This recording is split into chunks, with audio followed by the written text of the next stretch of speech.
অনেক দিন পরে বাসায় গ্যাসের মুখ দেখলাম, তাই তো রান্না করার সুযোগটা হাতছাড়া করতে চাইনি। আসলে আমি না এতদিন পরে অনুভব করলাম যে আমি খুব ভাত প্রিয়।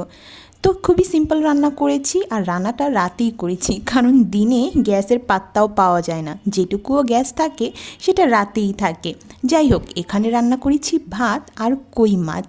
তো আজকে না অন্য দিনের তুলনায় খাবারের স্বাদটা আরও বেশি বেড়ে গেছে, জানি না কেন।